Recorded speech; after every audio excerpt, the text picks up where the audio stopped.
Exceptional Radio.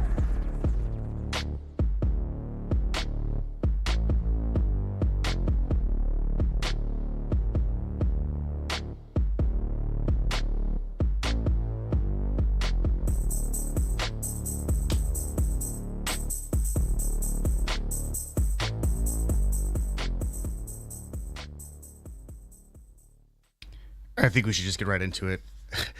The Tesla Chainsaw Massacre. I was just thinking about how accurately we called this when it hadn't played out yet.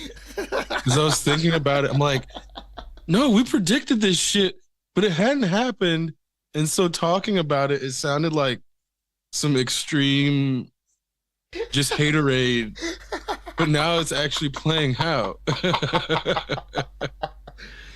Exactly, almost exactly how we were saying, because then part of it is like the idea that the president is doing fucking Tesla commercials on the White House lawn because Tesla is in such bad shape and they're basically trying to make it, they're trying to say that boycotting Tesla is illegal because it's so effective. Apparently, so, like there's like been like $100 billion in losses in the last like 72 hours. Oh, oh, in the 70s. I was gonna say over, I think the last month it's been over 50% of their value, and it's like 750 Oh Jesus! billion that they've lost total. Because they at some point made it past a trillion and they were like, oh, we're $1 trillion company, even though everybody knows they haven't sold that many fucking cars. And they can't call Doge a corporate asset and then use that to value the company. That's not right. That's like that'd be like if Ford invested in like helium storage and then just sat on it for 50 years. Nobody actually does that shit. If they do sit on it for 50 years, it's because they've got a whole bunch of other reserves or stockpiles someplace that they're using. It serves them right, though. Can't go around making Nazi gestures. You can't go around acting like you're gonna, you can't emblemize a chainsaw.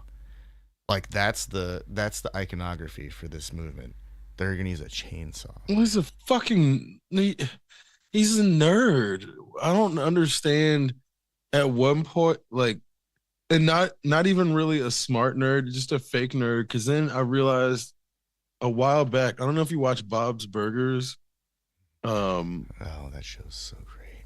The Tina character is like a dumb nerd, and there aren't that many dumb nerds in media where it's like dumb nerds totally exist, but he basically paid his way into the zeitgeist through fucking Iron Man 2 to be made out to be this genius, even down to when he bought or when he went and took over Tesla, they original people had to sign some shit to make it seem like he was part of the original founding and that they couldn't come out and refute it. So it's like even the biggest company that what at one point was over on paper worth $1 trillion and is no longer, he didn't start it. He just came in and took it over and tried to inflate his own clout associated with his technological prowess. Because part of it is like, yeah, you don't graduate, you don't actually produce anything, but you have enough money to come in and buy your way into association. And Americans are dumb enough not to look into any surface level, like anything beyond the surface level. So at first, everybody bought. There wasn't enough material out to sort of vet him and figure out that he was a charlatan. But then once it was out there, I think everybody worth a shit was like calling bullshit on him, but only people who trusted those people listened, and everybody else just ignored all the warning signs that Elon was like full of shit, because nobody was like smart enough to know which side was right. But now we've gotten to a point where he's fucked up so much, blown up so many rockets, tanked his fucking company, had so many cars explode, had so many Cybertrucks break down, get banned in other countries, that nobody in their right mind can act like this man is anything but a fuck up. That's all he is a fuck up at this point. And the idea that this other major fuck up he was a joke until SNL lettermaned him and like beat the joke into the ground so much that everybody forgot like that he was the actual joke and not Alec Baldwin. and then people started taking him seriously. And I 100% blame fucking Lorne Michaels and SNL for everything that's happened. All this shit is 100% their fault. And Alec Baldwin now has fucking murdered somebody on a goddamn set. He's fucked up our country. It's all his goddamn fault. I'm blaming him 100% because I remember in 2015 when SNL's doing all this shit, making fun of him, or 2016 or whatever the fuck it was. Everybody's, oh, such a fucking joke, because Alec Baldwin is making him into a joke. And you know what's funny is that later, Jack Donaghy was my favorite character on 30 Rock. Oh yeah, he was great. He was great. And you know, he was before he had murdered somebody. Yeah, well, that was, I mean, no, not the Alec Baldwin like not that it was Alec Baldwin, but the character of Donaghy, because it was clearly a riff on Trump. Like, of course, that's where his Trump SNL character comes from. It's just Jack Donaghy with more makeup and different hair. Yes, but the Jack Donaghy character was actually the most interesting character in the entire show. That's messed up. I mean, and even then, it's like 30 Rock started at one point in comedy, and halfway through, cringe became in vogue. And a lot of the 30 Rock shit is just like very difficult to watch after like season 3. Yeah. And I think I had to like suffer through it in my mind, thinking like, oh, it's gonna get better, but it never did, because cringe didn't go away for a long. I don't know if cringe ever actually went away. No, cringe is like a fungus. Once it moves in and colonizes, you gotta it's like cleansing fire is the only thing that can get rid of it. They gotta just. I think that's when I knew I was getting old, and I was only in my 20s when cringe really started.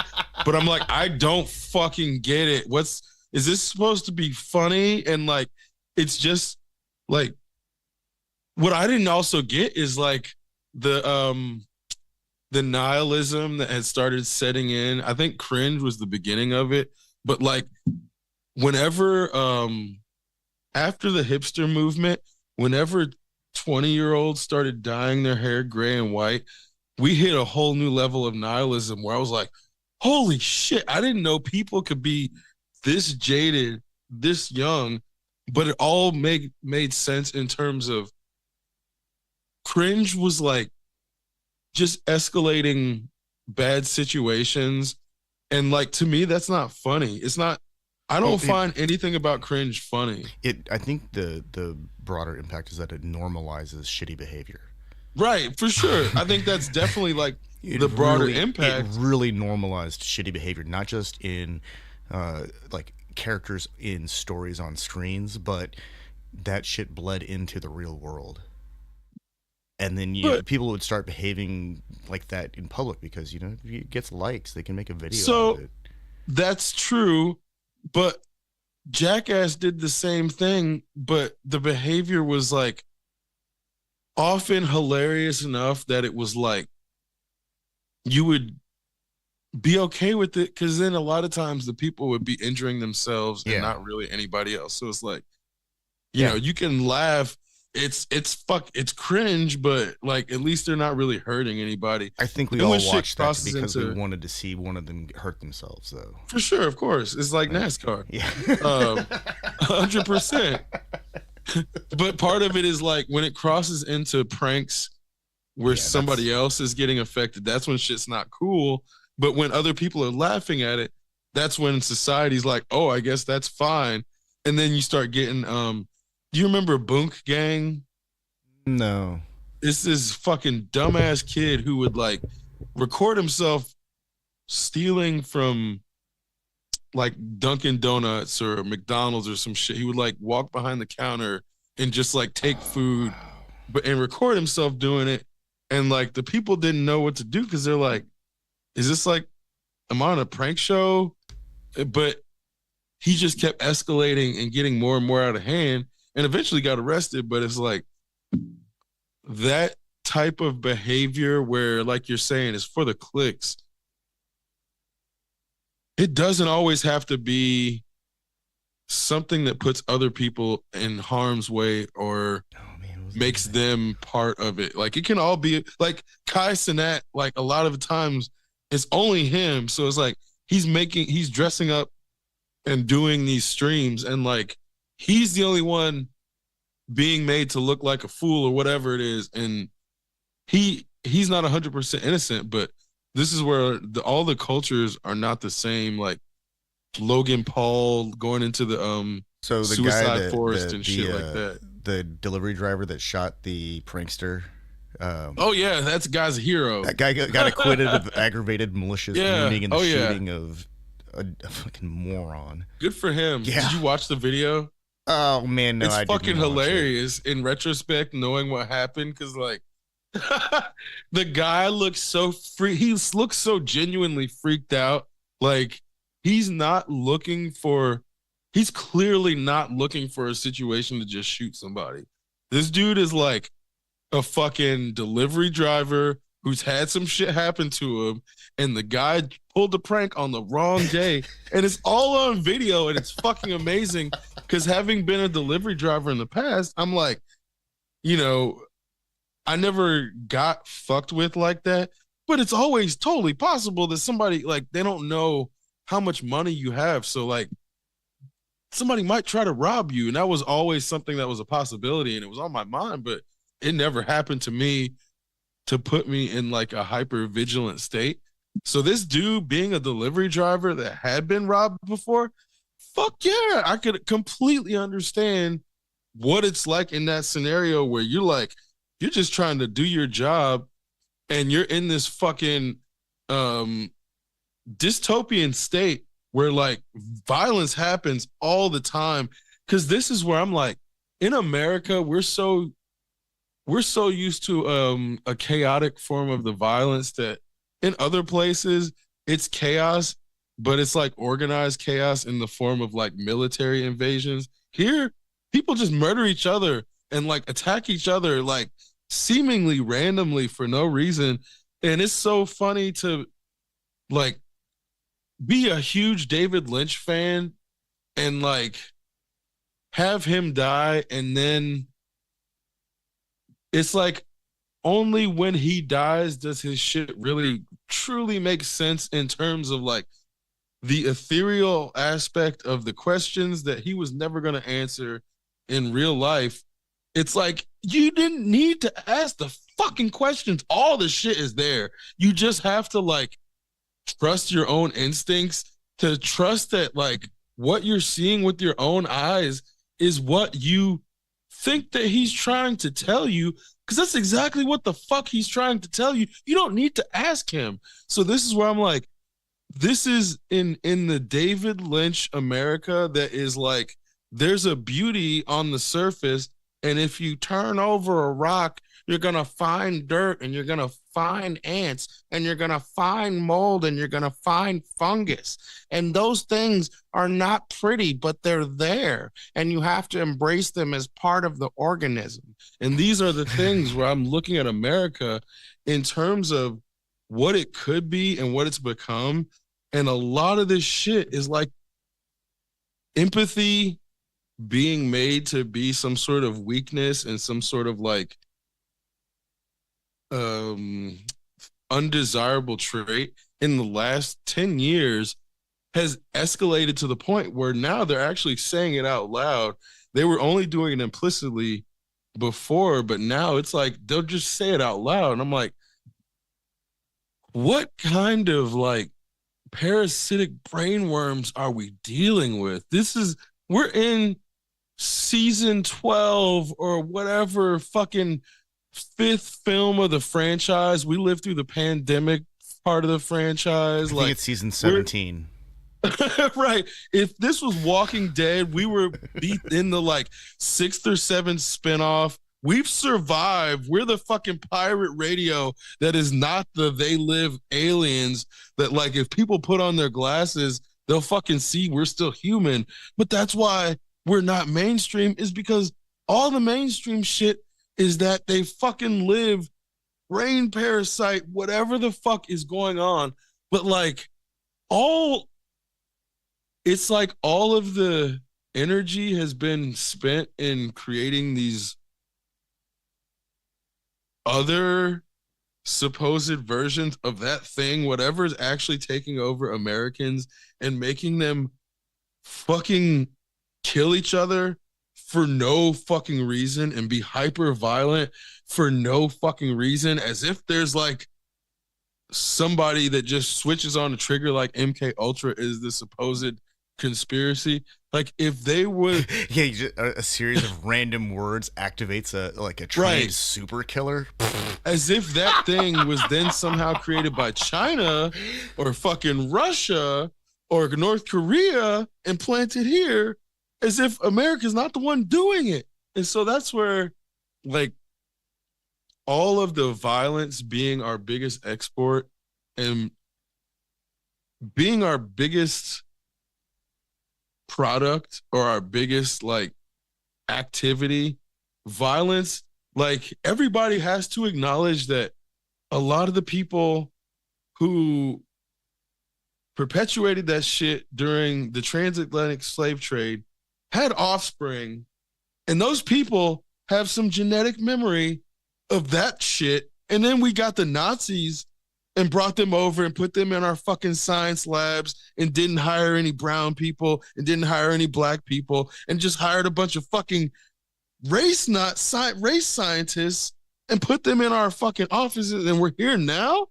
And then they're trying to be like, oh, it's the Chinese that are the bad guys. So like, no, this shit needs to fall apart like at every point. And so it's funny to me to see when people try to preserve like the white ethno state that is the America in their minds that doesn't really exist, but they want to use law enforcement to preserve. It's not white enough to do that. They can only do it on camera. It's not actually like that everywhere in America. And it's so funny that everybody is so wrapped up in the Truman Show that is like, that's why they have to be on camera all the fucking time.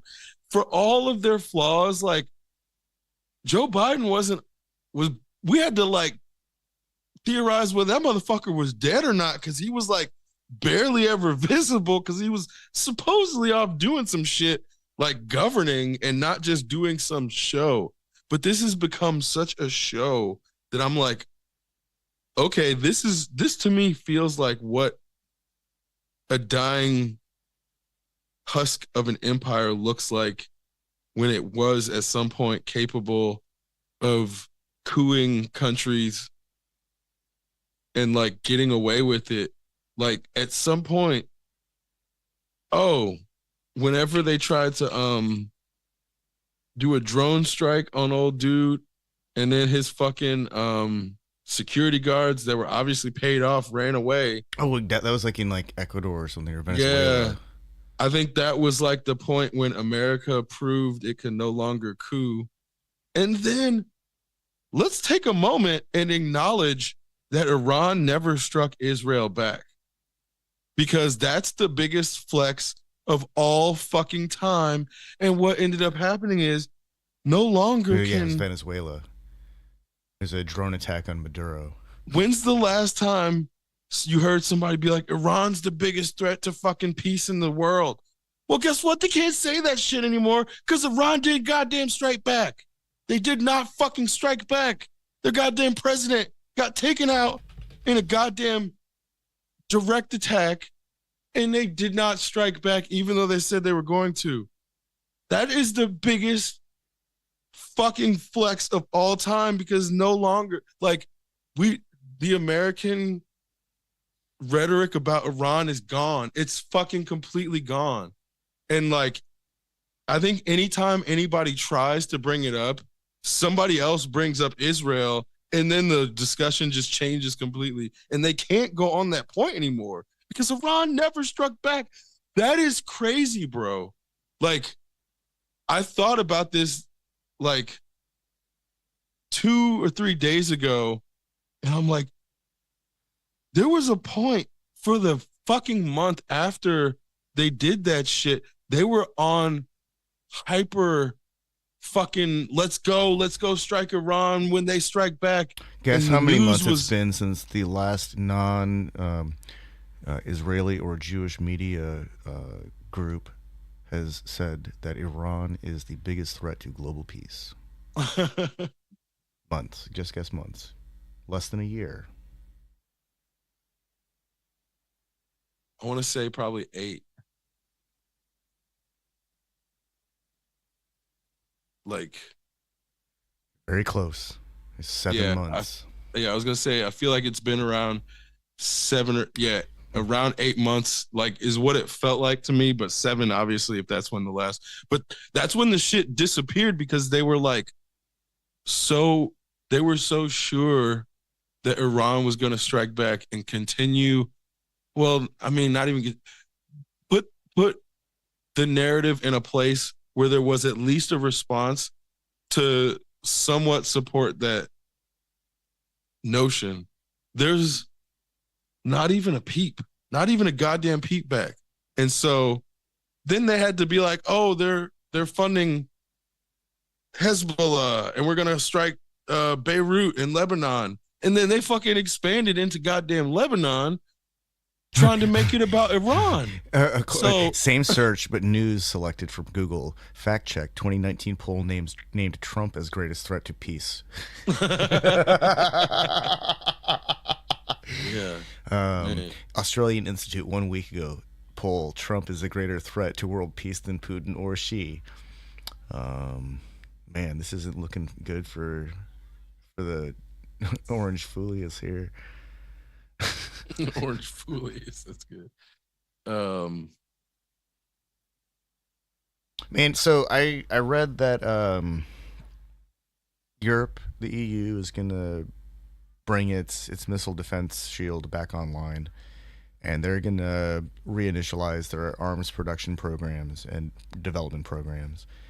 And it kind of sounds like World War III were declared.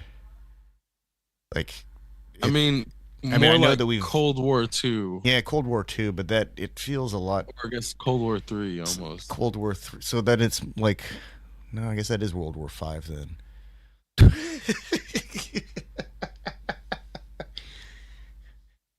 I mean,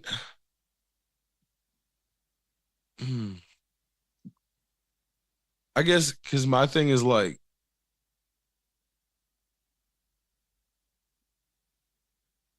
I I don't think that the weapons are going to be used on anybody but brown and black people if they're ever used at all. And that's where I'm skeptical that the weapons are meant to intimidate America more so than Europe is just trying to get into illegal arms trade and like step on America's toes. In that, I think Mexico is really going to put a dent, and it seems like Mexico is like um coming.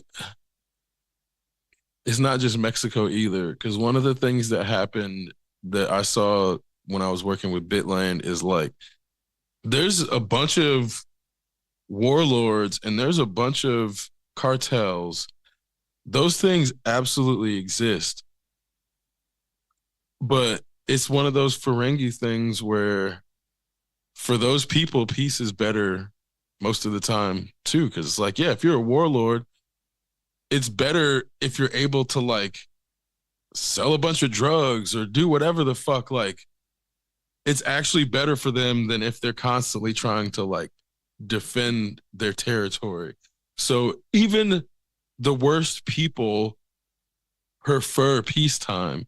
And so it's more so once everybody starts to understand that violence doesn't actually benefit anybody, only the true sociopathic violent people continue that behavior. And it seems like in a lot of these colonized places that had their system of law destroyed in such a way that left these power vacuums, it's not as violent as the West would hope it to be, so they could come in and drop a bunch of NGOs and fucking take over, in a non-violent takeover, basically. because it worked in a lot of the places before. But what I'm seeing, only because I've like been to reservations, is I've seen what happened to the tribes that they destroyed their connection to their own culture, westernized them, and then basically left them without support and told them, oh, you're self-sufficient now, you're on your own, but then isolated them onto like the most infertile parts of the land. This is where it's like, I see what they did. They starved these people of resources, destroyed any connection to their culture. So then they feel it's not even about emasculated. They all feel completely lost in no form of their identity. In that, they have high suicide rates, super high suicide rates, lots of alcoholism, lots of gambling problems, because there's no positive like recourses or any sort of possibility for seeing anything positive unless they leave the reservation, which then makes them have to turn their back on all the people they know are going to be stuck on the res. So it's like, I see that cycle because it's the same cycle that then they tried to, I mean, they not tried, turned around and put black people in the form of ghettos, which used to be what the Jewish people were in, what also were the Italian people were in, which is like the Irish people were in them, but all those other people didn't go through chattel slavery. And so it's like, all things are not equal. All generational trauma is not equal. And when people act like it is, it's only because they're ignorant. That's the only way anybody could ever come to that conclusion. And so I don't ever like feel as if that position has any sort of valid need for being challenged. It's just more so when you see how they do it and how they go after the Department of Education, that's how you end up with a bunch of teenage racists who think black people are lazy because they never actually learned about the Homestead Act and how the American government just gave a bunch of land to white people and was like, we'll do that for all the people who were affected by slavery. And then they were like, you know what? Nah, we're going to take this all and give it to white people too.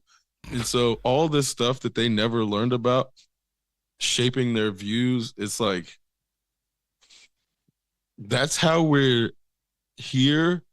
But the other problem is that the people who identify as Democrats, who didn't fight those people and who didn't call them out on fucking Thanksgivings or like disown those racist ass family members, that's how we got here. They should have been disowning those fucking people a long ass time ago. And now we're here because those other people thought it was okay to say, oh, I don't think trans people should be able to be alive, because then they were able to show up on fucking Thanksgiving.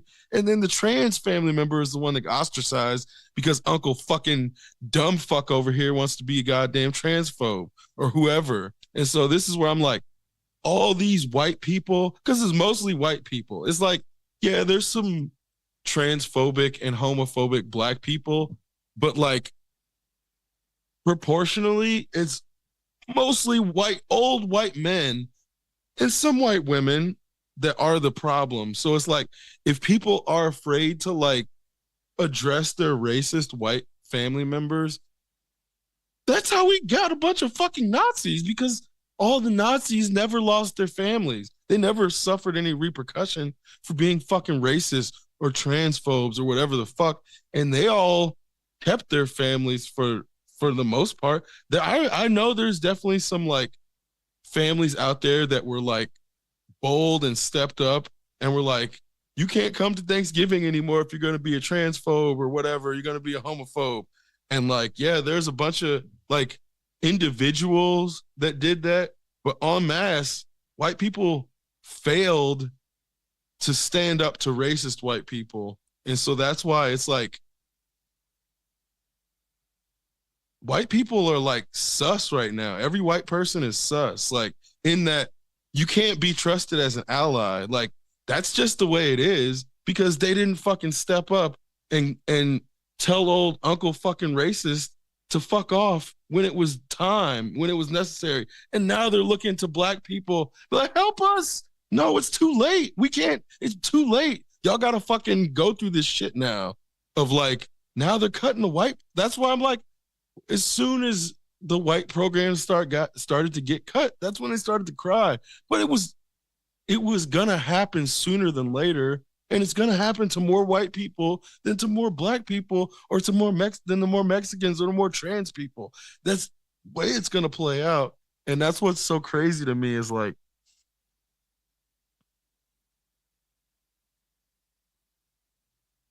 I don't, I don't know if like white people who believe themselves to be on the left were I know a lot of them were like doing fake activism. Um, but I don't know if they're also capable of like accepting that they were the ones that fucked up here. Like this is 100% their responsibility. Them and Alec Baldwin, like literally. I mean, Alec Baldwin obviously is in that group, but that's what I mean. Like, no, this is them. Everything is happening right now, and so that's where I'm like, who? It's gonna have to be a white man to go into the white man's arena and take out these white men from and be like, okay, now you guys gotta like let somebody else get the fucking control back because right now this is not working. And I if if they hadn't made it so much about like removing everybody who wasn't a white man and replacing them with a white man, I wouldn't even have to say this shit. But that's what happened. So like all their white man DEI that they just did, and they're trying to be like, oh, we're getting rid of DEI, and then go put a bunch of unqualified white dudes in all these positions and then fuck everything up. Literally put a bunch of white dudes in there and planes start falling out of the sky like constantly. It's like the white dudes at Boeing set all this shit up for the planes to be fucked up, and then the white dudes went into the FAA and like started knocking them out the sky. So it's like that's the way it looks to everybody else. I thought they So were there's replacing all those people with some like, you know, re-imaged version of Grok or some bullshit. I'm serious. It's no, that's what they were. That's what they were implying, but it was basically like, it's oh, not no, even that good. No, it's definitely not because it's like a bunch of not okay. Doge is not even white dudes. What's funny about Doge is it's like non-white dudes and like immigrant white dudes at that, where you're like, whoa, this is way more non-white dudes than I would have expected. But they're also the type that like you can tell that white dudes have been gassing them up their entire lives. So they're the pick me of the non-whites that are like determined to be the most white person that ever existed. That's gonna make Banks look like a fucking thug from Compton comparatively. So that's what I mean. Like the characters of who has been like put into, they're like 20-year-old college dropouts that are like Indian and Japanese and like a couple white dudes, but like edgelord white dudes that like have a bunch of shit that they had to delete off their Twitter profiles. These aren't like,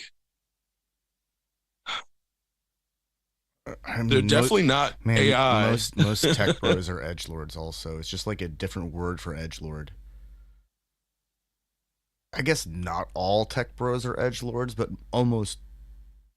No, not all edgelords are tech bros, but almost a lot of them seem to be like very edgelord like. It's just they're just wearing a different type of hoodie or jacket or something. So what happened is a lot of tech people are like not the best emotionally intelligent and very generally socially awkward. And then this tech bro came along that tried to like become this.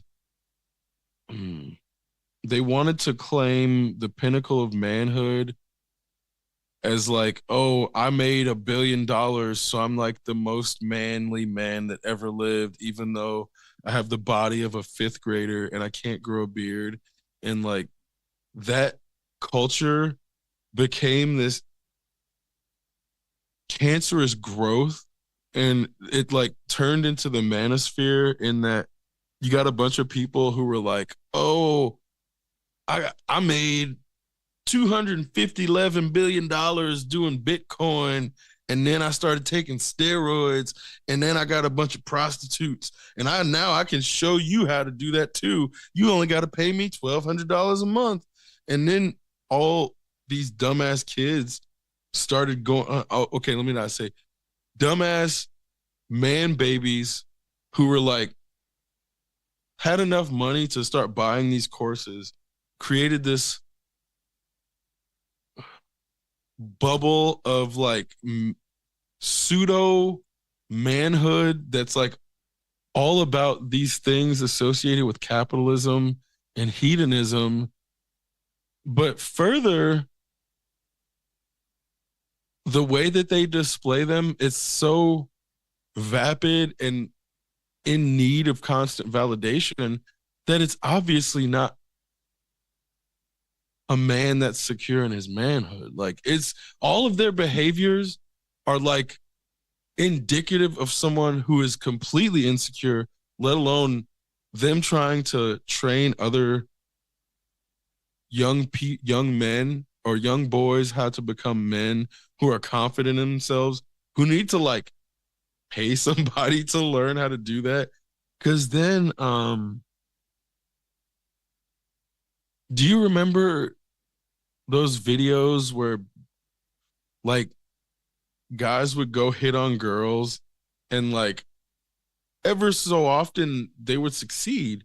And so it's like one of these things where they would be like, it's a numbers game, and like make it. Oh yeah, yeah. So these guys were doing that and trying to like trick young dudes into doing that as if that was an okay behavior, as if also it had no consequences or repercussions. Cause then it's like, well, yeah, if you're just walking around asking people to make out with you, what are the chances that the person who's gonna say yes might have a fucking STD if you think that that's gonna lead to something further and that person's gonna be that easy? So that's where I'm like, this, I ended up on a project with one of these people, and I like talked to him and asked him a bunch of these questions about what he does, like to see like if he believes in it and all this shit. And at the core, it's like you could tell that person doesn't value human beings as like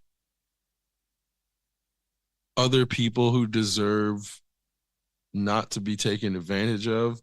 But then you find out his quote unquote girlfriend is like off with sugar daddies. So it's like there's so much where Those are people that need to find an entry point into the adult film industry. That's. But he's not in the adult film. And this specific guy, Sasha Daygame, Alex Lazarev, I don't think he ever got into porn. He just wanted to like be a parasitic sex pest is what it came down to. And in the process, made a bunch of money convincing other dudes that it was okay to be a parasitic sex pest is what it comes down to. And I think that's where it's like the dudes who paid him were just looking for somebody to tell them it's okay to be a sex pest. Ugh. Like they definitely wanted some tips to be a better sex pest, but that's all they were like basically paying for his approval. And because he had so many videos of all the good side in the minds of his people he's manipulating, like they're just seeing enough of the good side to like not think about like, oh, this is going to end in an STD. 100%. This type of behavior is going to end in an STD. 1,000%. Like at like not even the worst, because the worst is like a kid that then has to be figured out what's going to be done with that kid, and then like that's the result of that type of behavior. But it's like that's definitely STD behavior. So it's like it's funny to me to see the waves of like what's meant to be.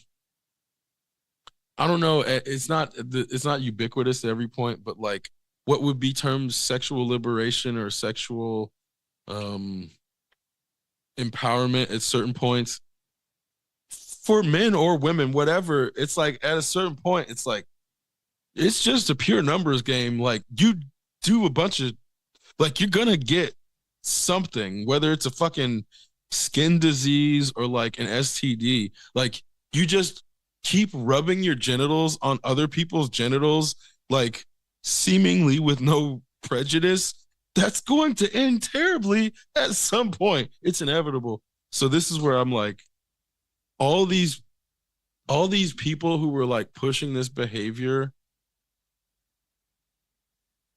none of them end well. Like there's no positive end to that. Like, oh, I can never be satisfied. I like Wilt Chamberlain's story didn't end well. He ended with a life of fucking regret. Like that that's what's we've seen so many people fuck their way through life and none of them like none of them did it without consequence, and even down to like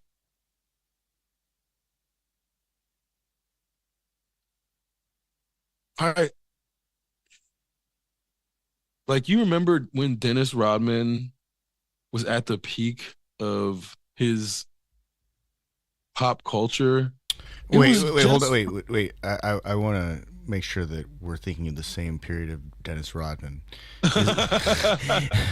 Is this like Dennis Rodman wearing a dress, Dennis Rodman with crazy hair, or Dennis Rodman with crazy hair and a dress, or is it Dennis Rodman hanging out with Kim Jong Un? I think the former is his peak, in that the latter is like That's the degenerate stage.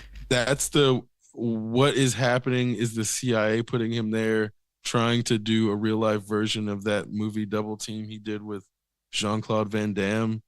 Or what's happening? Are the writers They just couldn't get Jean getting Claude to lazy? do it. Right. But then even though Wrong Jean-Claude guy. did that TV show about him being a real life super agent, which is like doesn't hurt the notion that they were doing that with Dennis. I digress. Yes, when he was wearing dresses and shit, he was basically famous for dressing weird and fucking. That's the only thing but he wasn't a porn star. So this is where like they were literally doing interviews with him and Carmen Electra or what, like Madonna, like, and it would just be about like him being this person who's fucking his way through Hollywood and like not being tied down. And then something like 10 years later, then Dennis Rodman's sleeping in one bedroom apartment. He's like broke. And it's like, duh, that shit was not going to end well. There's no way that like that lifestyle was going to end well.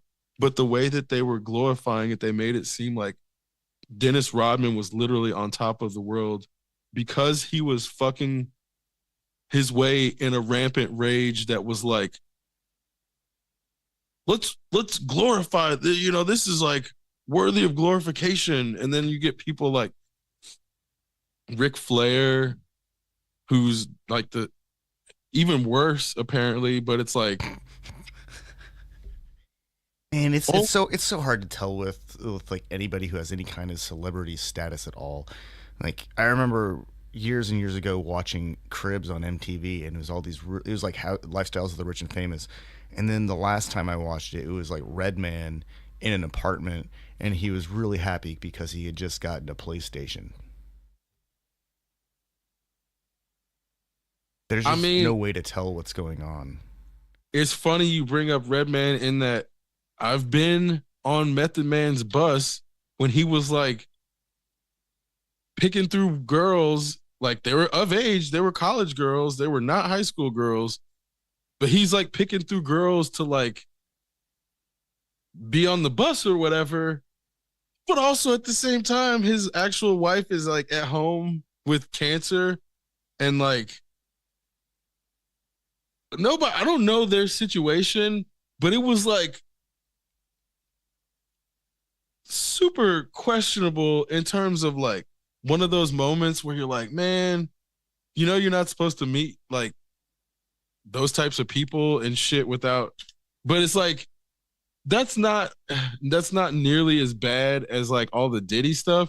The only problem is he was signed to Diddy's label at the time. So that's where I'm like, man, I I hate to like find out more and more about people like Method Man, and then you find out like, oh, he used to smoke angel dust and shit. And it's like, man, these people obviously we don't know them, and I never delude myself into thinking I know anything about these people, but it's almost like we just don't know them so much that you can't even like you can't imagine what these people do Yeah. in their fucking daily lives. And it's like I think Americans want to really believe that they can, and in their minds they put these people in little boxes and they just sit on shelves the entire day and don't do anything wrong.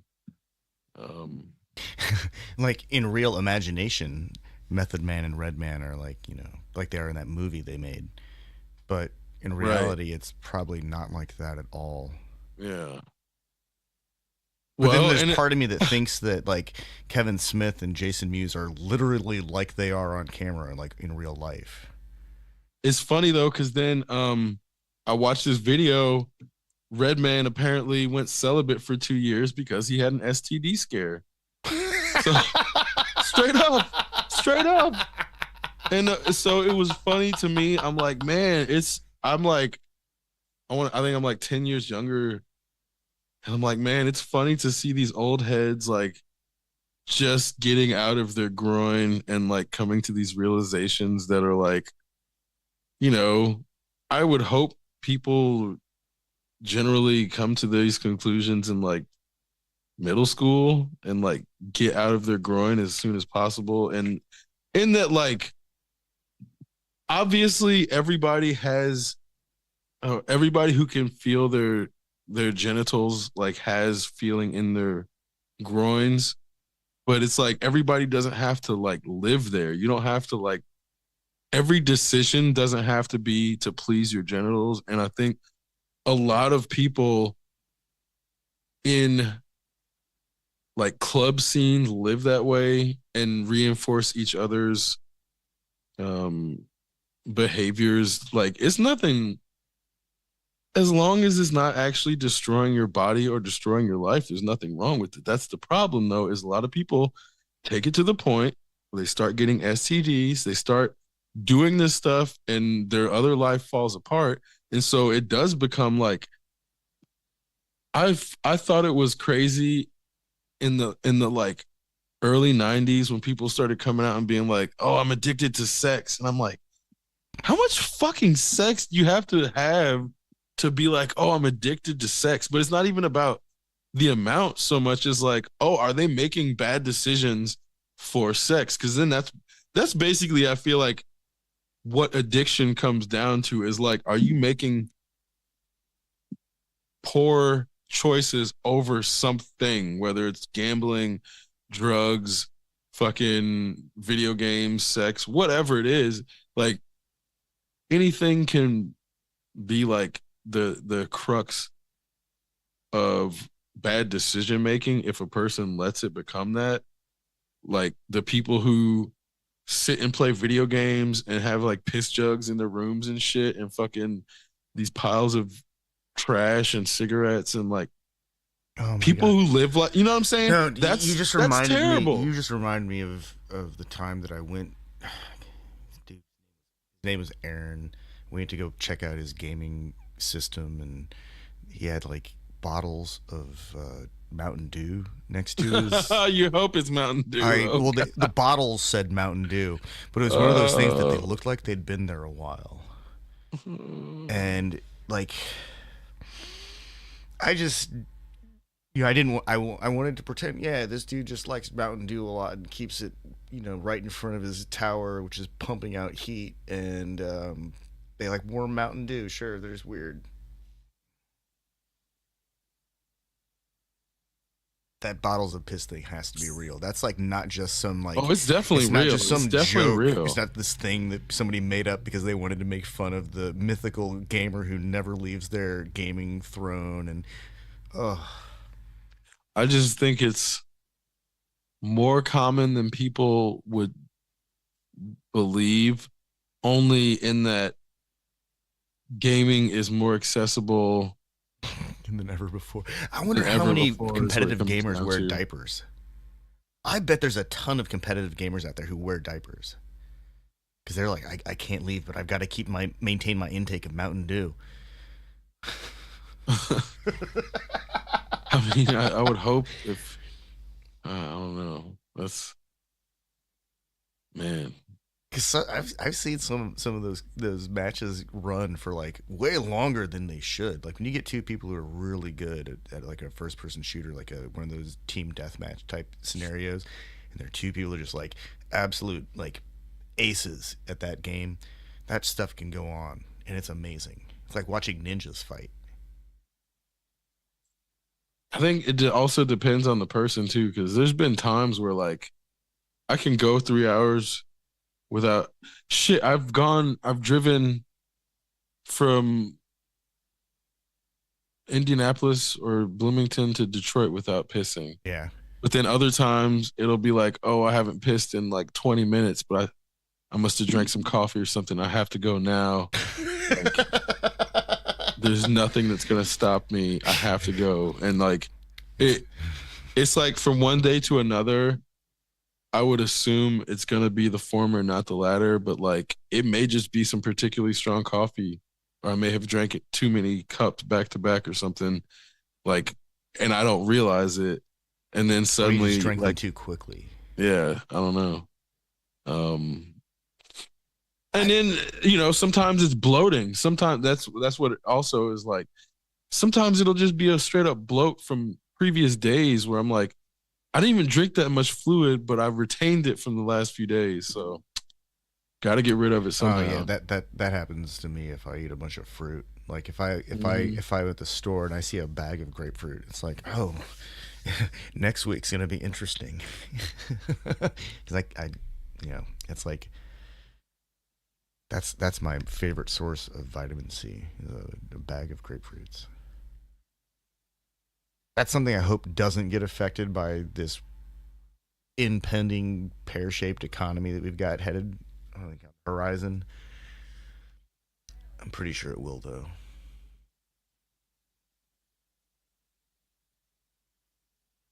Well, I At some mean, point, we're as gonna have to long have as a you, memorial for all of the like yearly available vegetables that aren't going to be available year round anymore.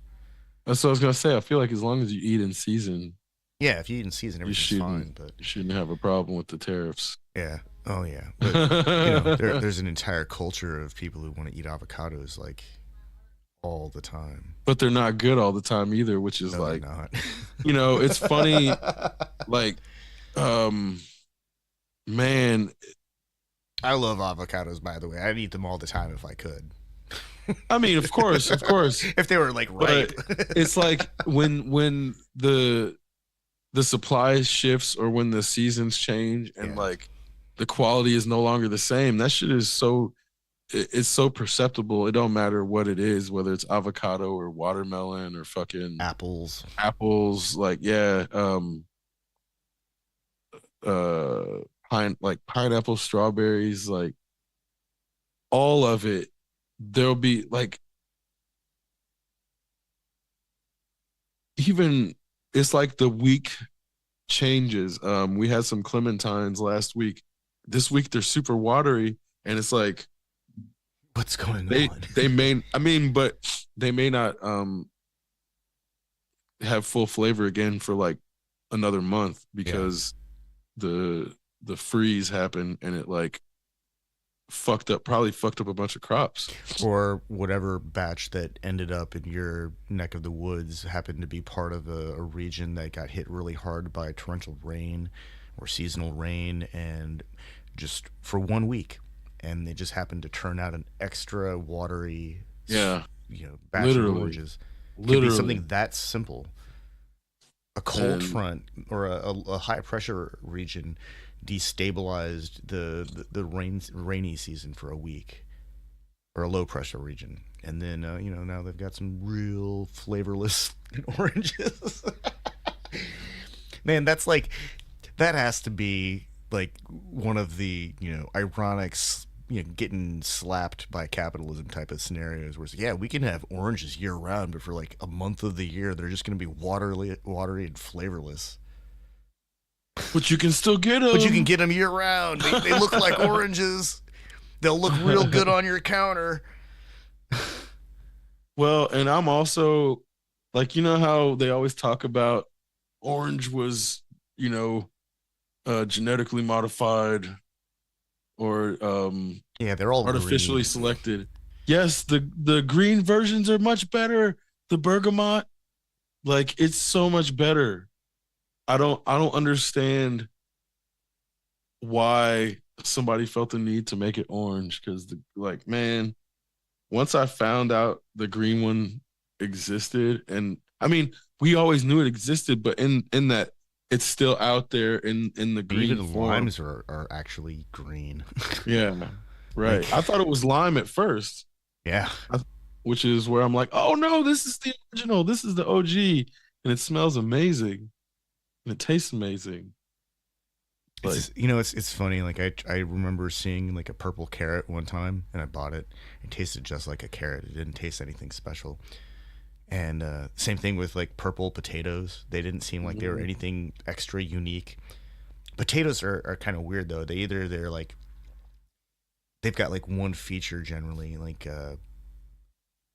golden potatoes are nice and creamy to me, and red potatoes are, they've got a very like delicate flavor because you can actually eat the skin. And then there are the russets that just taste like dirt. Like, no matter what, I know it's a russet because all I'm tasting is dirt.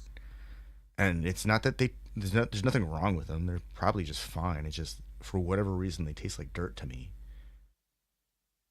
So I try not to. I have to skin them if that's what I've got to I live mean, with. they definitely have a lot of dirt on them. Oh, I know, but like even when I skin them, there's Yeah, still this like quality of dirt flavor to them. I'm yeah. also I experience this with hazelnuts. So I don't think it's like, I think it's like Mm. a specific chemical like that exists in food that's only present in certain types of food. I get this dirt flavor. I get the same thing with arugula. Hmm. What else tastes like dirt?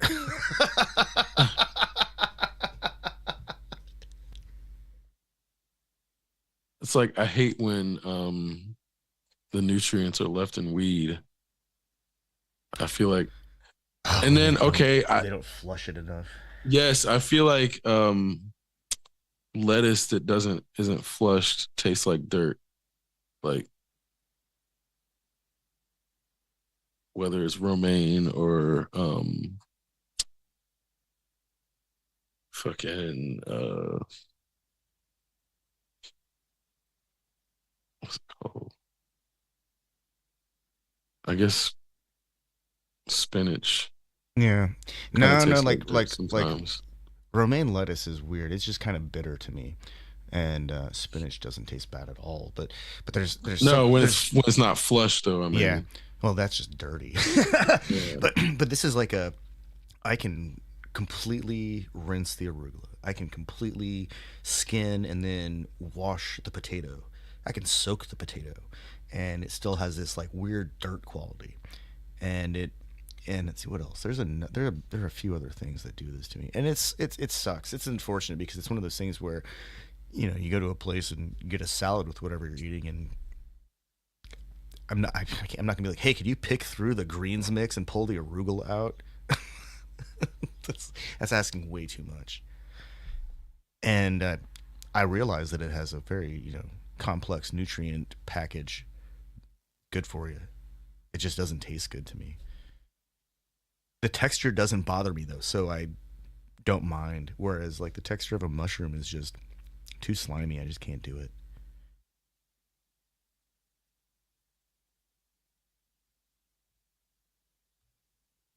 I wonder what that is. Yeah.